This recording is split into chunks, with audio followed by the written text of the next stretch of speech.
So welcome to the next lesson in biochemistry, carbohydrates. So by the end of the lesson, you should have an understanding of the formula of carbohydrates and how to represent them, understand what a monosaccharide is, understand that straight chain forms of sugars cyclize in solution, understand an appreciation of the glycosidic bond and what carbohydrates are used for.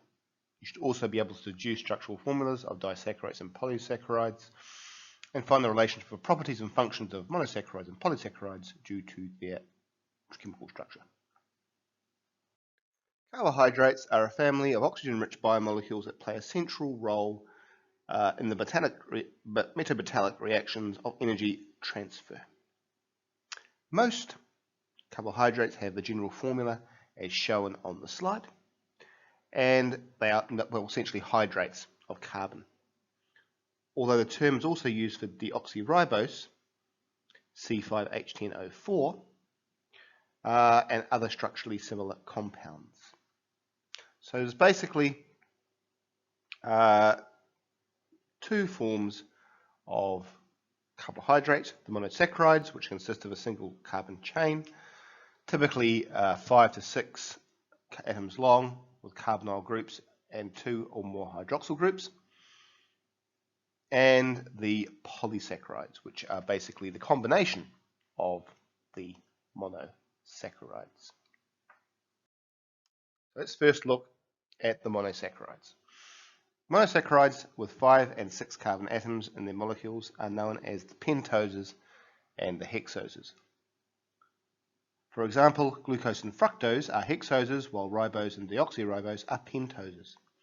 If the carbonyl group is connected to a terminal carbon atom, the monosaccharide belongs to the class of aldehydes and are called aldoses, or aldehyde sugars. Similarly, monosaccharides with carbonyl groups at the second carbon atom are known as ketones, or ketoses, or ketone sugars. Okay? According to this classification, glucose, ribose, and deoxyribose are aldoses, okay, because they have the aldehyde group at the end, where fructose would be a ketose. Sometimes a number of carbon atoms and functional group types are combined in a single word. For example, ribose is aldopentose, from aldose and pentose, while fructose is a ketohexose, from ketose and hexose. Due to the presence of the carbonyl group and several hydroxyl groups in the same molecule, straight chain forms of monosaccharides are unstable and undergo intramolecular nucleophilic addition, and the products of the reactions are 5 to 6-membered cyclic forms. Okay, there we go. And the products of the reactions, these 5 to 6-membered cyclic forms, are predominant species in solutions and also in the solid state. For aldohexoses, such as glucose, and the more stable form is the 6-membered ring of 5 carbon atoms and 1 oxygen atom. Aldopentoses, such as ribose and deoxyribose, predominantly exist in the 5-membered cyclic forms.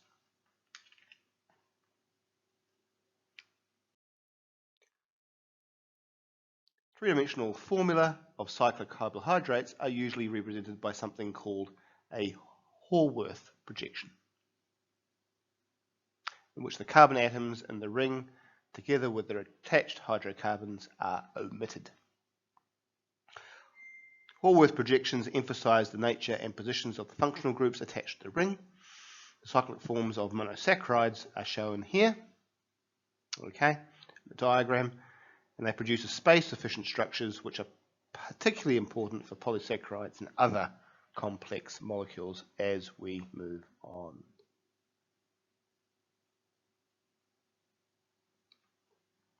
Now, each cyclic form of a monosaccharide can exist in 2 stereoisomers, okay, known as the alpha and beta forms, which we see here and here.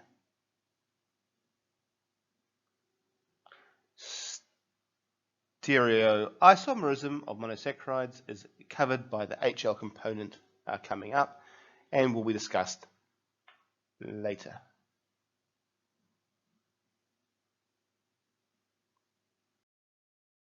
So let's try our understanding.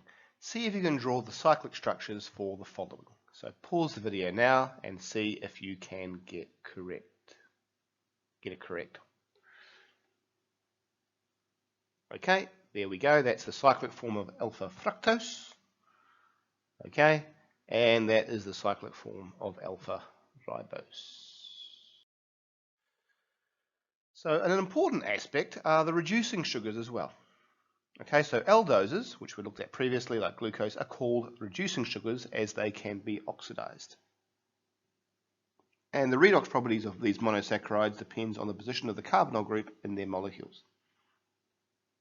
This is because, in the particular case of glucose and other aldoses, their terminal carbonyl group, the aldehyde group, is readily oxidized under mild conditions, which was seen before. See, so it's been oxidized into a carboxylic acid. In the laboratory, reducing sugars can be detected by feeling solution, which is prepared from aqueous solutions of copper 2 sulfate, sodium potassium tartrate, and sodium hydroxide.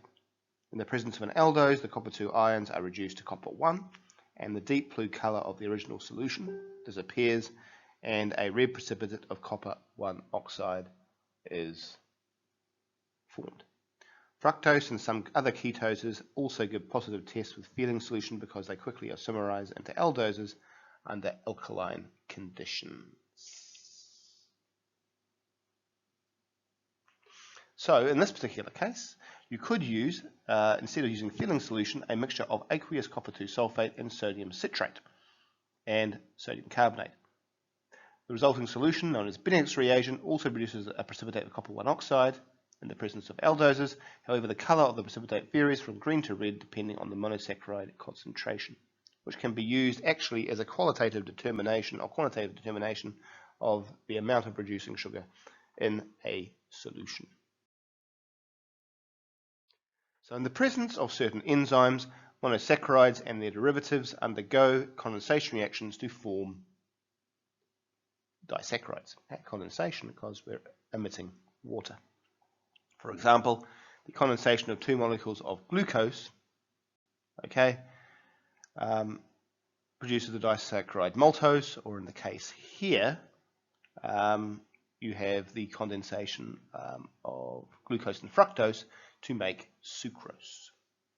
The oxygen bridge between 2 monosaccharide residues is known as the glycosidic link, or glycosidic bond. In the case of maltose, the oxygen atom connects to the C1 atom of the first glucose residue with the C4 atom of the second glucose unit, known as a 1,4 glycosidic linkage. However, the most common disaccharide, which we discussed and we see here, is the disaccharide sucrose, and it's formed from the condensation of alpha glucose with beta fructose.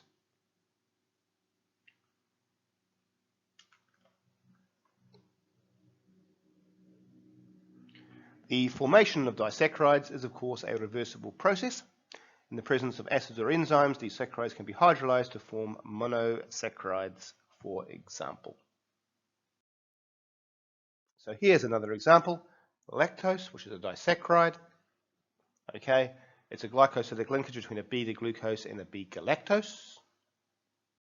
And maltose, the link between a alpha-glucose and an alpha-glucose. 1,4. And a sucrose, which we looked at, the glycosidic link is between the alpha-glucose and the alpha-fructose. So here's a problem. Sucrose is a disaccharide of glucose and fructose, whose structures are shown below. Condensation reaction involves the OH group of C1 and glucose to use the structural formula of sucrose. So again, pause the video now and see if you can find an answer. And that's the answer, which of course you just have to go back to the previous slides to actually look at. So the next topic or unit of this topic is the polysaccharides. Polycondensation reactions occur when monosaccharides produce long-chain carbohydrates known as polysaccharides. One of the most common polysaccharides is starch, which is a mixture of 2 polycondensation polymers of glucose. In the first polymer, amylose, the glucose residues are connected predominantly by the 1,4 glycosidic linkage to form long unbranched chains. The second component of starch, Amylopectin is a branch polymer in which the glucose units are connected in both 1,4 and 1,6 glycosidic linkages. Starch is produced in all green plants, which is used as a primary energy storage molecule, and it consists of constituents. Starch is about 80% of the dry mass of staple foods such as wheat, corn, rice, and potato, which makes up most of the common carbohydrates used for us humans. In the presence of amylase, which is produced, of course, in your salivary glands, small intestines, starch can be hydrolyzed back into glucose.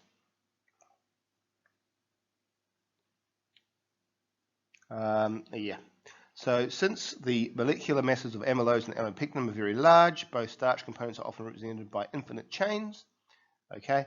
However, regardless of the way it is drawn, the equations for their formation and hydrolysis remain the same.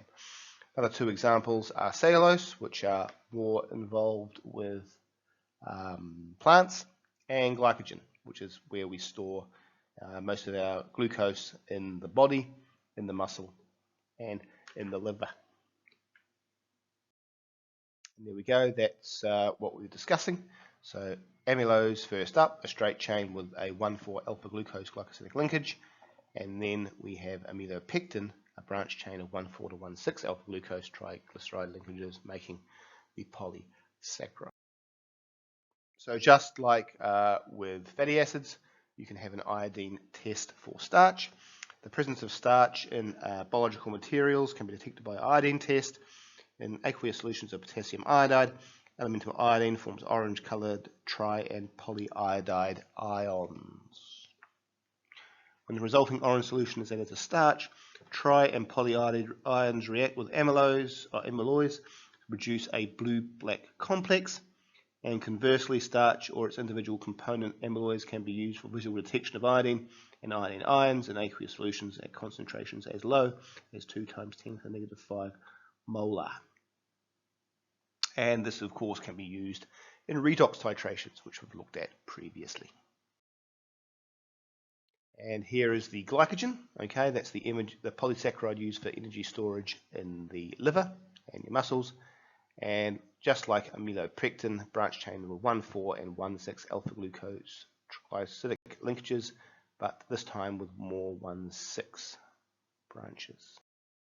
And finally, the plants, cellulose, which is a straight chain 1,4 beta glucose glycosidic linkage, and we don't have the ability to break down cellulose as humans, so it means it's not actually digested by the human body, hence it's a good source of fiber. And it's also insoluble because there's multiple intermolecular hydrogen bonding associated with the molecule. So here's a problem for you. Glycogen is a branch polysaccharide which contains alpha glucose molecules linked to both 1,4 and 1,6 glycosidic bonds. Use the structure of this in your IB data booklet to draw a section of the molecule showing both types of linkages. Okay, so you should have something like that. It's also in your textbook.